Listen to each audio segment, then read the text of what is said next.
biggest mistake I ever made in security. Go. Wow, the biggest mistake I ever made. It's a story about trust and verify.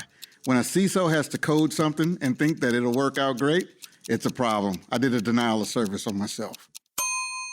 You're listening to CISO Series Podcast, recorded in front of a live audience in Dallas.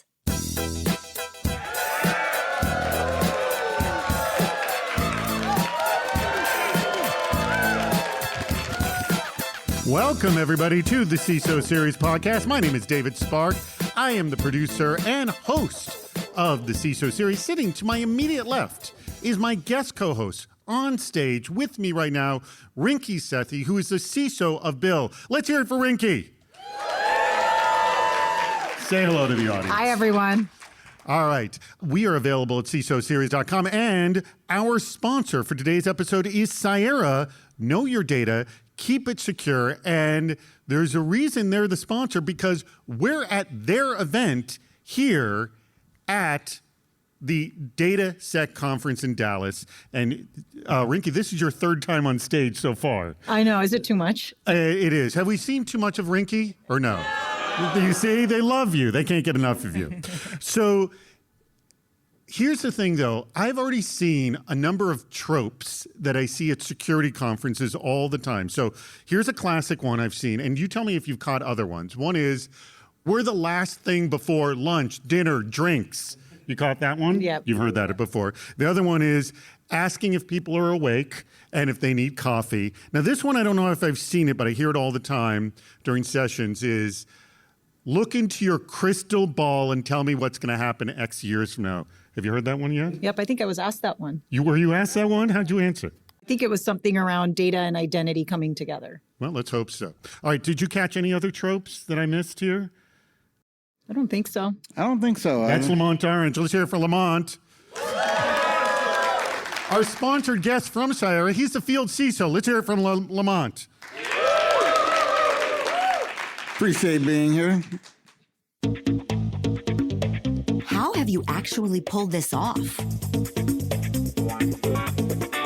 We will never get the number of security incidents to zero, and that shouldn't be the goal. Instead, we need to continuously raise the bar for attackers, reduce the damage from security breaches when they inevitably happen, and make it easier and faster to recover. Now, that's a quote that came from a blog post by Ross Holly-Luke and Nathan Case on Venture in Security. The security philosophy of resilience has become the next evolution in how security professionals approach cybersecurity. Now, the assumption is we're going to get hit. How do we make it hurt less? So I'm going to start with you, Rinky, on this one. From the architectural level all the way to the people on the ground, how does a security program change when the goal is resilience? I think the security program is still all about defending and protecting your company's data. And so we're still focused. And I'm in this space because I'm a big believer that you have to put up the right defenses. I think the big thing that's changed is when you think about resiliency, you're thinking about crisis planning and how security is integrated in such a deep way with the business, partnering with legal teams, with the rest of your comms team, basically every function to make sure you have solid crisis management planning and testing of your security program to make sure you can bounce back if you had a breach. But I still think the way you architect your security program is with the right defensive controls in place. All right, well, that's classic. All right. You have been a CISO for quite some time, Lamont, yes? Yes, absolutely. Now, did you have a life before? I mean, I don't want to say you didn't have resilience, but where resilience was more the focus. What do you remember that time before then? Yeah, it was called recovery. And I think that's where everybody went to. You know, recover was one of the paradigms that we always planned for. We planned for the breach. We planned for the smoking hole. There was a BC. And that's business continuity. It was one of those types of scenarios, and we planned for the worst. You know, the pandemic was supposed to be the bird flu, and that's what we planned for. But when you start to think about resiliency in today, what we're really talking about is in the event, how do we keep business running as usual, not in a state where we are not 100%, but it's a state where we are continuing to conduct business as usual. So another question is, because I remember talking to a CISO a while ago, and I've mentioned this on the show before, where he sort of just from the hip asked the business, what's truly the longest you could go without the internet? And they said, I don't know, 2 days. And then it happened to them, and they realized, oh no, we can't go an hour. How do you get that? Because that answer to that question is the beginning of your resilience program. So obviously, that's not the way to ask it. So how do you get a better answer to that question? Rinky? Yeah, I think you have to do a surprise breach exercise. So a little mini chaos monkey effort? For sure, yeah. And I think boards should be demanding this, the exec team should be demanding this. Do a surprise breach exercise and find out how long you can live without it. And yeah, hopefully this becomes a part of the culture. At first, they might hate you as a part of the security team, but they'll get over it and understand why this is so important to do, especially when you catch the folks during a surprise breach that are sipping martinis at the beach on vacation. I like that. Surprise breach, what do you suggest, Lamont? So I think it's still something that we have to come back to. Running in a degraded state is still unacceptable. When you're looking at resilience, you're running at your optimal state continuously. So now we have to go back and look at some principles that we started with. Do I have duplicate processes? Do I know how to execute a different type of internet? Maybe I have diversity coming into my buildings where I can still get internet and still perform my function while my primary function come up. I think as we're talking about this is still more of that conversation around DR and BCP, and we're beyond that. What works? What's not working? Do you have zero idea where your sensitive data is located? Hopefully you don't, but about 15% of all security professionals have no clue.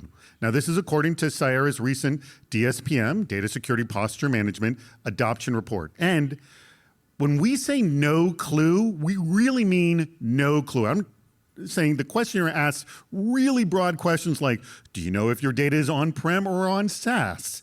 So obviously not knowing where your data is has lots of implications beyond security, such as privacy, data governance, and compliance. So our sponsor, Sierra, is a DSPM provider, which is a new and quickly crowded space.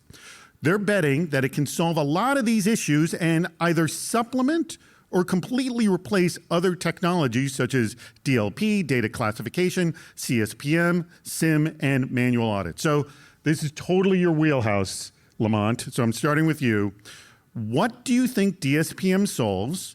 What categories do you think it's pushing out? And be honest with me, where do you think it's falling short? Man, I love this question because there's so many different things. So foundationally, I would say DSPM is really about data classification and discovery. And we've learned throughout our zero trust journey, our SASE journeys and everything else, that it all starts with data classification, discovery, and being able to promote action across that. So some of the technologies, I think death by the PMs, yes, they all go away. There's no more PMs, SSPM, CSPM, they all go away. And what we're aspiring to do is move up the stream to data security platform. Now remember, a 3-letter is when you are 100% in Gartner's wheelhouse, for sure. That's when you have arrived, right?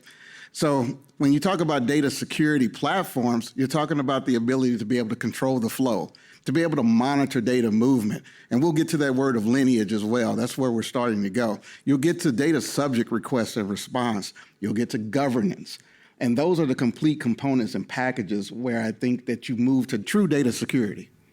All right, you're a customer of Sierra, Rinky, and you have seen life before DSPM and after. So what have you seen replaced or, I guess, enhanced, supplemented? What do you say?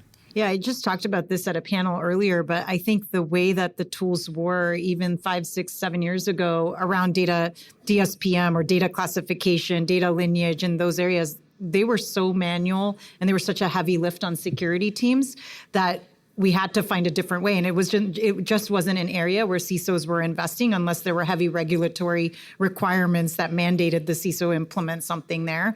I think that's changed. And obviously being a customer of Sierra, I think the tech stack that they have, how they leverage AI and how a lot of the discovery is done in an automated fashion.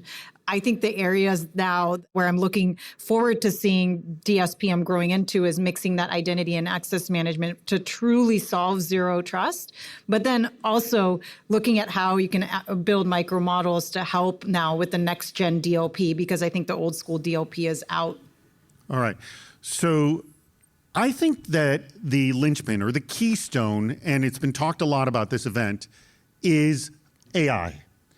And if that didn't exist, if the automation of the classification didn't exist, none of this would happen.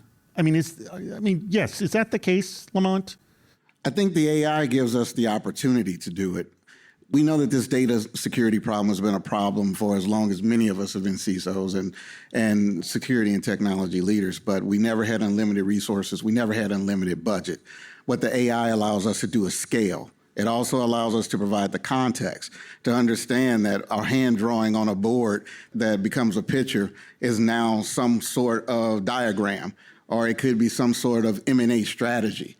Previously, when we look at our DLP, it just says it's a picture. It's a JPEG. It has no other information about it. But now with AI, we can actually get to the data that we really care about and also start to understand what we don't care about. And that leads to us removing that data, not paying the storage costs, not paying the compute. So it makes us a little bit more operationally efficient and cost conscious within our programs. Yeah, we've been hearing from conversations with other CISOs here about deleting the data, and which is reducing your attack surface when you're deleting the data. Have you been able to sort of get control and actually delete your data, Rinky? I think that's work in progress. I think data deletion, there's now not just regulatory requirements, but contractual requirements around it. I think you have to find ways to still build that into your engineering function to ensure that you're meeting requirements.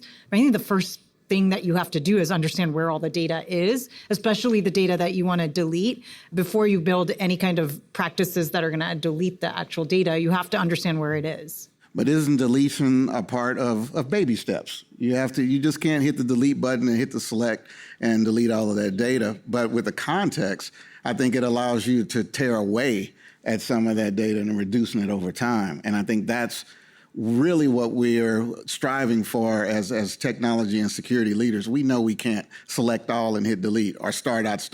And it asks you like 8 times, do you want to delete? And you say yes. We can't do that anymore. You have to understand exactly what you're deleting and who's using it or who was using it, and then you can get rid of it at that point. Who's our sponsor this week? We are all familiar with our sponsor because we were at their wonderful event. But for those of you listening at home, let me tell you, the data is the most fundamental component to business success. It's also the fastest growing attack surface.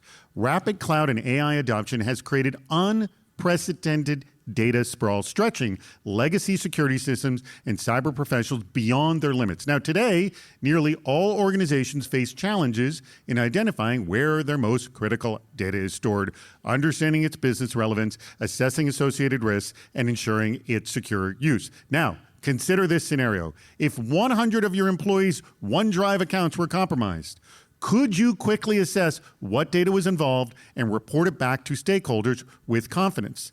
Cyera answers this critical question and more, removing the operational friction that holds back traditional security approaches by providing a new dimension of data visibility. Now, their platform helps you proactively secure your data ecosystem, reduce risk, and demonstrate compliance. Now, with Cyera, this is what you can do. Automatically discover and prioritize data risks across environments with unmatched speed. Achieve business-specific data classification at scale with 95% precision. Combine data, risk, and identity security for the first time, offering unified control and visibility. And lastly, protect sensitive data in motion with AI-driven data loss prevention.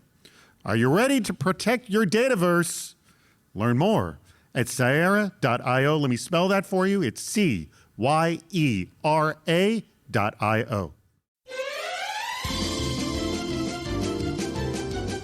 It's time to play What's Worse?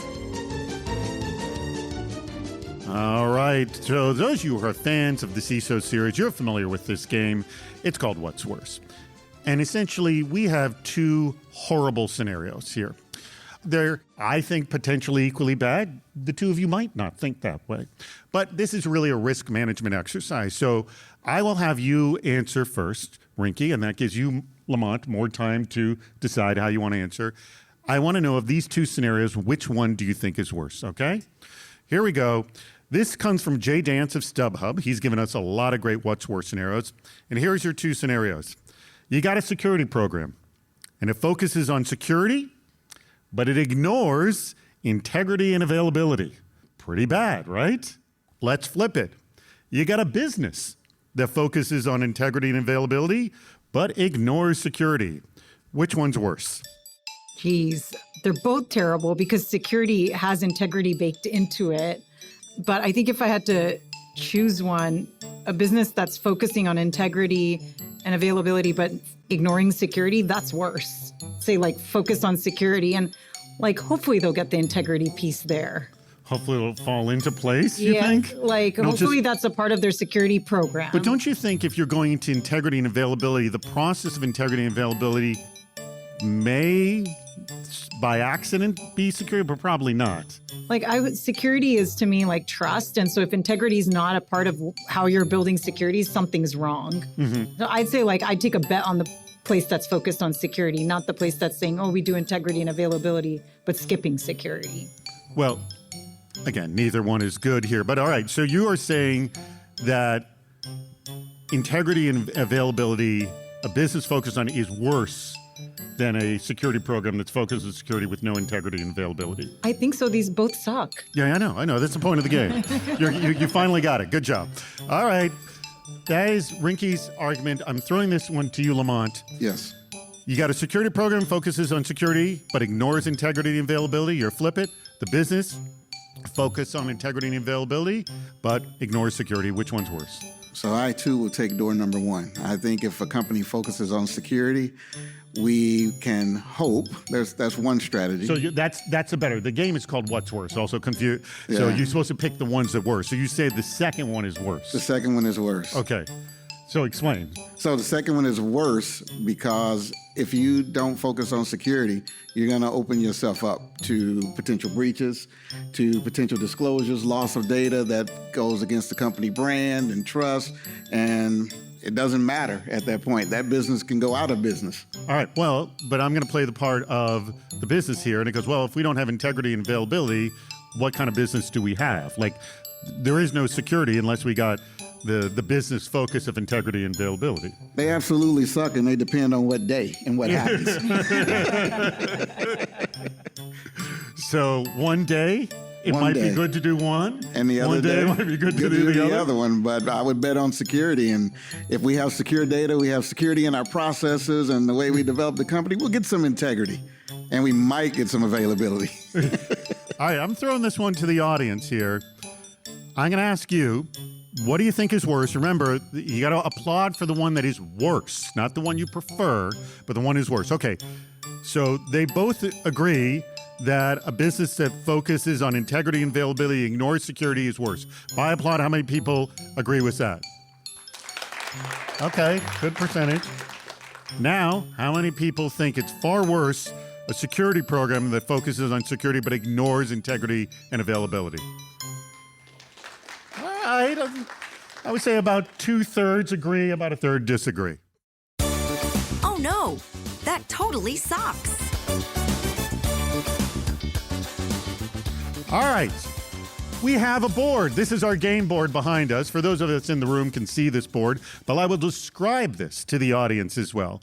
We have a board of 12 hidden incidents, if you will, or situations. 11 of them stink, Rinky and Lamont, but one of them you will like. What you're going to do is one by one, and Rinky will go first. She'll be the color blue, and Lamont will be the color red in this game. You'll see in just a second what I'm talking about. You're going to each pick 3 total. You go one at a time here. And then what you have is going to be your environment, and you're going to argue to the audience as to why your environment is not as bad as that person's environment. Okay, you got that? All right, so Rinky, you go first. Pick any number 1 to 12. 1. All right, 1. All right, your employees took bribes to install remote access software. Not good. All right. All right, that's not good. Let's pick a number, Lamont. 4. 4. Your engineer keeps deferring software updates for 2 years. All right. You have yet to find the good one, both of you, just so you know. Pick another number. 2. 2. Network documentation is published as IKEA instructions. All right. Might be a tad confusing here. All right, Lamont, pick a number. Hopefully the best will be the last one. Number 11. Number 11. Your APT group leaves a 1-star review after a successful breach. Not that awful. It's just someone doesn't like it. All right, last one. You pick one, Rinky.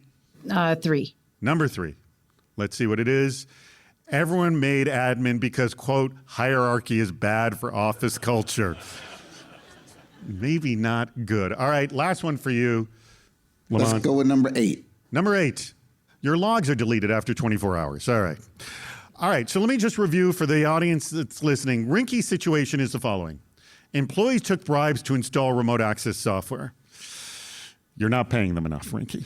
All right, second is the network documentation is published as IKEA instructions. I don't know how well they're going to get along with that.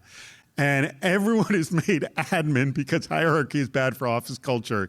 You have a bad security culture here, and you've opened yourself out to a lot of problems. Okay, that is not good. But let's see what we have with Lamont.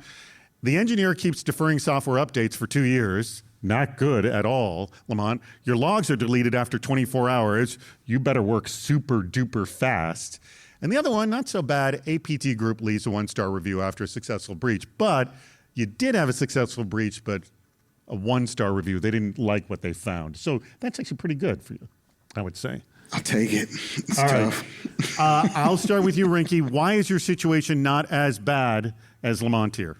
I mean, I haven't been breached. He was breached, right? That is a good point. You haven't been breached. But it's possible they sound the APT group left a 1-star review, so they probably didn't see much of anything good. No, the 1-star review is because like your security was that bad that they got everything. That is a good point. It could have very much been that. I'm feeling kind of vulnerable at the moment. All right. Anything to add to that, Rinky? I mean, again, you got this everyone made admin. That's like every Valley culture, isn't it? So, I mean, we know how to protect against that, but we haven't been breached. So I think our environment's a lot better than Lamont's environment here. All right, Lamont, argue why you're not nearly as bad. Man, this is going to be a tough one. I picked some really bad people at this point. So I'll say, for one thing, the employees took bribes. You have so many insiders. Oh, yeah, that's really bad, Rinky. I think that's pretty bad. We have keyloggers. We can assume there's keyloggers and everything everywhere. All right. So they're taking data. I might have been breached, but I got 1 star. They didn't find anything. I'm going on that side. I know. You have 2 different views of what that 1-star review looks like. All right. I'd look at it as a positive. All right. This is all up to the audience here. Remember, you don't want more applause on this situation. Because the game's called That Totally Sucks. So I want to know, by applause, how many people think Lamont's situation is worse? By applause, how many people think Lamont's worse? Rinky's applauding. How many people think Rinky's situation is far worse? Rinky, you've lost. Close your eyes. Breathe in. It's time for a little security philosophy.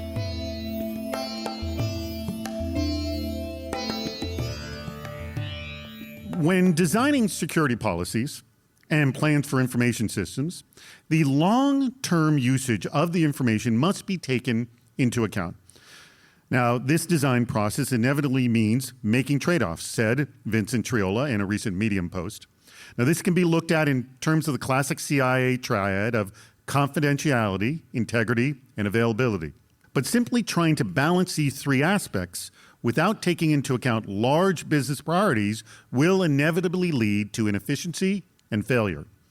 Triola also pointed to research from Microsoft that outlined 4 other areas of potential trade-offs when designing security: usability, cost-effectiveness, functionality, and aesthetics. So I'll start with you, Rinky, on this one. How do you address this balancing act of maintaining CIA confidentiality, integrity, and availability with the security design the business needs. And I heard you earlier say that good UX, UI security design should help the business move. So let's tell us, how do you get all of these working in conjunction here? Yeah, I strongly believe in most cases that user experience should be better if you do security right. And that way people are actually using the security systems that are in place and they're saying, this makes my life easier and better. There are those few instances where you have to purposefully introduce friction. But I think for the most part, you can solve both at the same time. And I think that especially when you're building products for customers, you have to constantly think about that you want the customers, kind of the security to almost be invisible to them in such a way that they don't even notice it. And so there's no friction and they want to leverage a service because it's better and it's more trusted. All right. Well, I would say that is the ideal, but I talked to a lot of security professionals and they said, yes, we do want to make it invisible. In some cases you can, but often security has to create a barrier at some point. Lamont, what do you think? No, I think friction is calculated.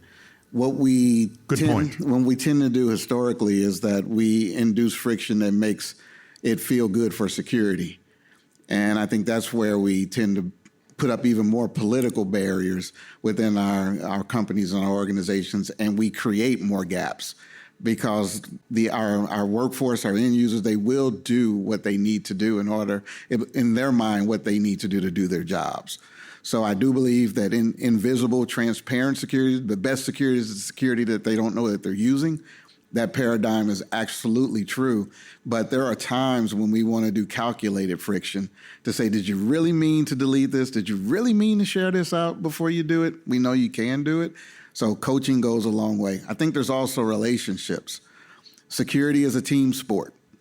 So we have to build that security culture and discipline throughout the company. So we, as security leaders, have to sometimes step outside of our box, too, to build those relationships with our engineering teams, our HR teams, our IT teams even, and even some of just the business lines to say that, hey, we're security and we truly are here to help. And we know how to help you do your job. So I really love the examples you gave of, like, did you really mean to do that? Because sometimes we do, and those are very welcome messages often, like, oh, yes, geez, I didn't mean to do that. I'm interested to know from you, Rinky, can you give me an example of something that very clearly created friction at one point and you did actually make it invisible? You mean like a change in the security program that... Change in the security program, something in UX, something in UI, it could be anything. I'm just looking for one example because there's no question security used to be very sort of kludgy, if you will, and we're learning that if we want the business to like security a lot more, not see them as a department of no, there has to be a sort of a more friendly relationship. So obviously, like the four examples of usability, cost effectiveness, functionality, and aesthetics, you could have used any of those or all of those. What have you sort of turned to make it maybe not clearly invisible, but definitely less friction, but still achieve the same purpose? Yeah, I think and I talked about this earlier, but I think the introduction of YubiKey, there was a little bit of friction and uptick in making it operational.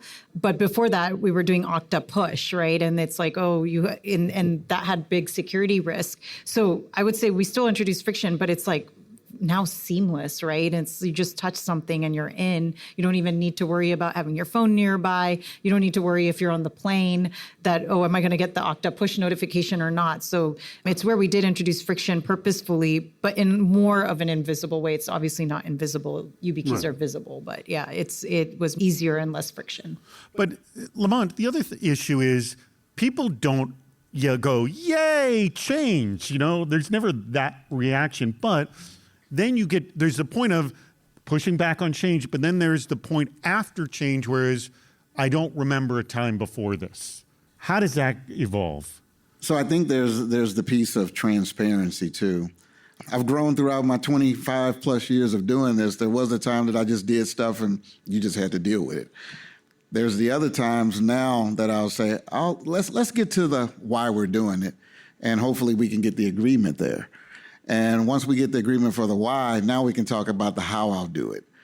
And I like your partnership. So I think that transparency, the open-ended communication, the continual reporting, I think one of the things that used to, at least I got feedback that used to irritate some of my team members is that they ask security for a question and security says, don't worry about it. We got it under control. Do what I say, not as I do kind of thing. But now if we tell them, hey, you put in a ticket, this is happening. This is what stage it's in. We appreciate you. All of those types of things. It's more of that human interaction where you're part of the solution and making everybody feel that way versus we were always telling them that you're part of the problem. And even policies. How many of us have looked at our acceptable use policies? It's 15 pages of stuff, right? That says thou shalt not do these things. How about we get them to one page that says this is what you can do. Everything else asks the question. I think they'll understand that a lot better. That's just that open-ended of transparency. Can this be measured? Building a security culture is a bedrock for overall resilience. But when we go into the world of culture, we enter a discipline that is much harder to quantify than something metrics-driven like cybersecurity, argued Amanda Drager of Liberty Mutual Insurance on LinkedIn. So she argued that a security culture needs to start from the top, with large organizations empowering CISOs to appoint cyber responsibilities to other leaders, and what metrics your security program chooses to prioritize will tell you what the organization values. So I'm going to start with you, Lamont, and speak for yourself now, in the past, with clients, whatever. How are you and others evaluating the cultural aspects of your security program? So I'll say one thing is around today. Today's security, everyone realizes, or at least I assume at this point, and have the conversations often, that security is a team sport. So with that sport, I like to create champions in each of my business units. And they tend to be in the know of security. They're badge-carrying members.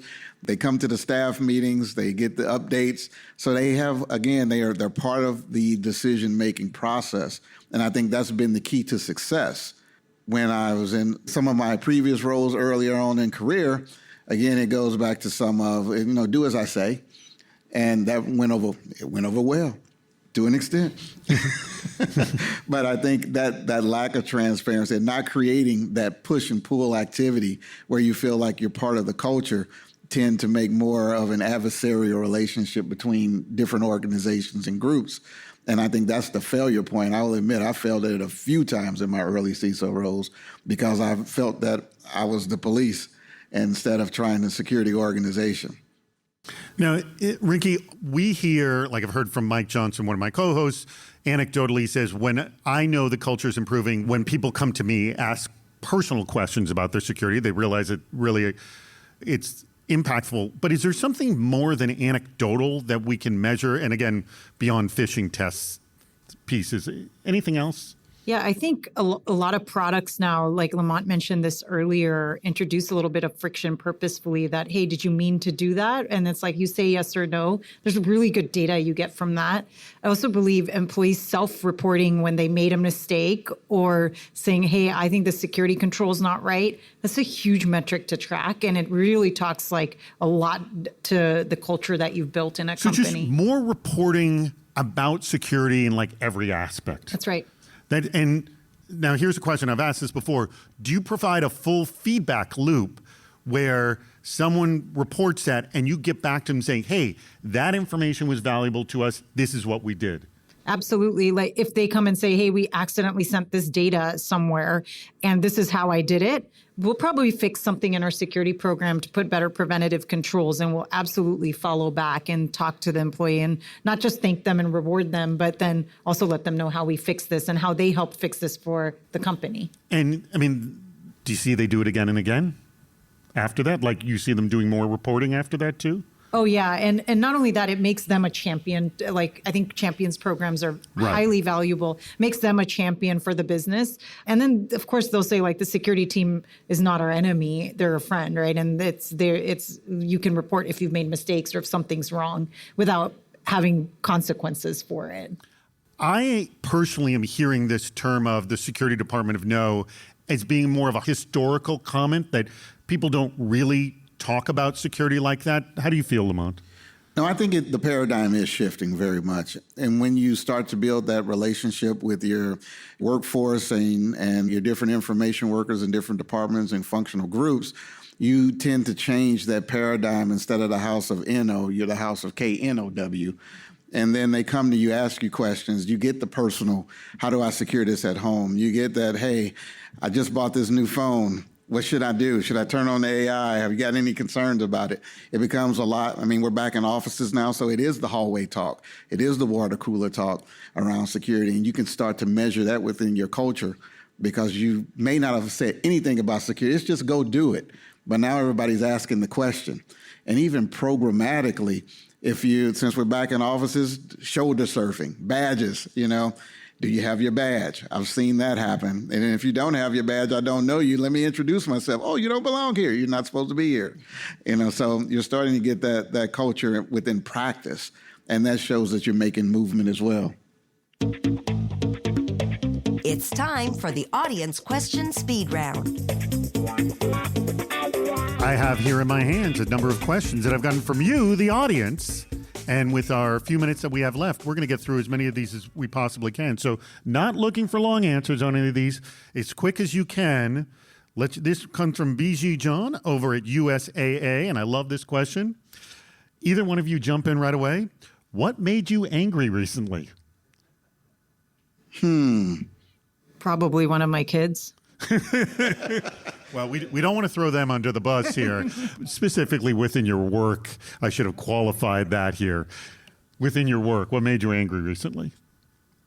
Or just about the industry. It doesn't have to be your specific job. Something you saw in the industry also might have made you angry. I think it's the discussion on platform versus niche solution. I think the way the industry talks about that is frustrating. It's by the way, that is another trope. Everyone says, oh, platform, high integration, and the niche, the best of breed, which we know that is actually not true. I think it's the regulatory landscape. That's what made you angry recently? Yeah, that made me angry recently. It continues to make me angry because we have all these different regulatory statutes and requirements that we have to do as CISOs and everything. It makes it feel as though the CISO has the weight of the entire company from a security perspective, and we don't. It's a team sport. When we show you our metrics, we show you our controls, we show you our capabilities, there is no such thing as a silver bullet, but every regulation tends to indicate that you must have one or you will be punished. All right. Okay, let's quick answer this. This comes from Farah Rahman, who's with Vibrant Emotional Health and 988 Lifeline. And I don't want to put words in your mouth here, but have you given up on the single pane of glass concept? That's a 15-year conversation at least. So the answer is, I think the single pane of glass has evolved. It becomes different. Okay. It's all about integrations today. The single pane of glass was really after integrations, but we never said that's what the end goal was. And I think platforms, there will be more than one platform, but platforms need to integrate with one another. And then at some point, yes, you will need a platform maybe to rule them all, especially if you figure that the largest attack surface is data. So you will need something to rule all those signals. Have you given up on single pane? Yeah, we'll add it to the platform versus niche solution discussion. Okay, there you go. That's how you feel about it. All right, good. All right, here we go. From Adam Holland, who's the CISO over at Wendy's. You are hit with a major incident. Who, and it can't be your lawyer, and it can't be within your company, who is your first call? Oh, with a major incident, my security operations leader. No, it's not somebody within your company. Not within in terms of who do you look to for support, or for help, or for advice, or what do you do? Who is that person? I know the first call you're making is within the company, but the first call you make to someone outside. I'm calling Rinky. There we go. I'm going to call Lamont now. That's right. We're a support system. All right. Last question. Here we go. This is anonymous.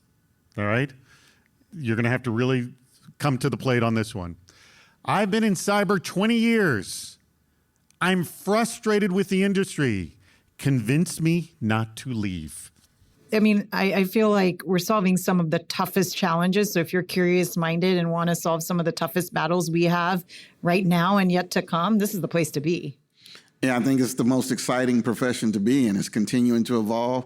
There's lots of challenges. So no week, no day, no month is the same. This is the place where you get the spice of life. Well, that brings us to the very end of the show. Let's hear it from my guests, Rinki Sethi of Bill and Lamont Orange of Sierra. Huge thanks to our sponsor. That would be Sierra. Remember, go to their website, cyera.io. Rinki, are you hiring over there at Bill? We sure are.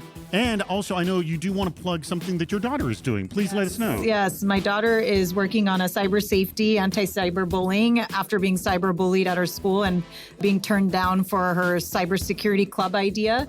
And now she's got 50 kids around the United States that are working on this and really changing the curriculum at schools to include cybersecurity and cyber safety. So I wanted to plug that. And if any of your kids or anybody you know is interested, have them join the initiative. Well, send me the link. We'll put it on the blog post. It'll be on the blog post for this very episode. Lamont, you are, I know, hiring at Sierra because you're growing like mad, like a weed. Absolutely. Please reach out to me. Reach out to specifically Lamont. He'll make sure you get hired. I'll get you to the right place. He'll get him the right out. Don't it? He has no responsibility for that, but he has some responsibility, right? I have lots of responsibility. There you go. Thank you very much. Thank you to Sierra for bringing us out, and thank you to the audience. We greatly appreciate you listening to the CISO Series podcast.